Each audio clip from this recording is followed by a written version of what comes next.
నమస్తే, నేను మీ Prashok Kumar, surgical oncologist. వృద్ధాప్యంలో వచ్చే మగవాళ్ళలో ఎక్కువ క్యాన్సర్స్ మేము చూసేది ఏంటంటే ప్రోస్టేట్ క్యాన్సర్. అంటే ఈ ప్రోస్టేట్ అనే ఒక గ్రంథి ఏదైతే మనకి ఉంటుందో అది చాలా పెద్దదైపోయి దానిలో క్యాన్సర్ లక్షణాలతో ఎక్కువ మంది మనకి కనిపిస్తారు.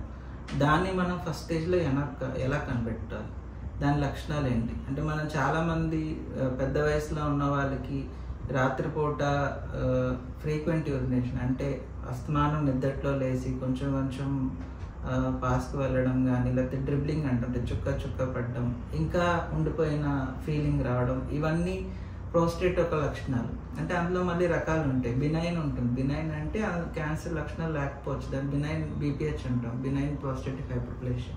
అలాగే రెండో రకం ఏంటంటే క్యాన్సర్. సో ఈ క్యాన్సర్ని మనం ఎలా కనిపెట్టాలి అంటే, క్యాన్సర్ ఉన్న రకంలో 50 ఏళ్ళు దాటిన వాళ్ళ ప్రతి వృద్ధులకి వృద్ధులు అన్నాం కానీ 50 ఏళ్ళు దాటిన మగవాళ్ళకి PSA అనే ఒక బ్లడ్ టెస్ట్ ఉంటుంది, ప్రోస్టేట్ స్పెసిఫిక్ యాంటిజెన్. ఈ యొక్క బ్లడ్ టెస్ట్ కానీ మనం యాన్యువల్లీ అంటే ఇయర్లీ వన్స్ చేసుకుంటే చాలా మంచిది. అలాగే డాక్టర్ దగ్గరికి వెళ్ళి డిజిటల్ రెక్టల్ ఎగ్జామినేషన్ అంటాం. డిజిటల్ రెక్టల్ ఎగ్జామినేషన్ అంటే ఏంటంటే, మనం చేయి పెట్టి ఆ గ్రంథి యొక్క టెక్స్చర్ అంటే సాఫ్ట్గా ఉందా, హార్డ్గా. మామూలుగా ఈ క్యాన్సర్స్ అన్నీ చాలా గట్టిగా ఉంటాయి.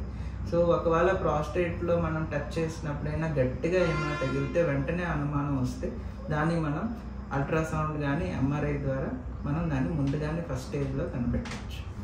క్యాన్సర్ అవేర్నెస్ని స్ప్రెడ్ చేయడానికి ఈ యూట్యూబ్ ఛానల్ని మీరు సబ్స్క్రైబ్ చేయండి. అలాగే మీ ఫ్యామిలీ ఫ్రెండ్స్తో షేర్ చేయండి. క్యాన్సర్ గురించి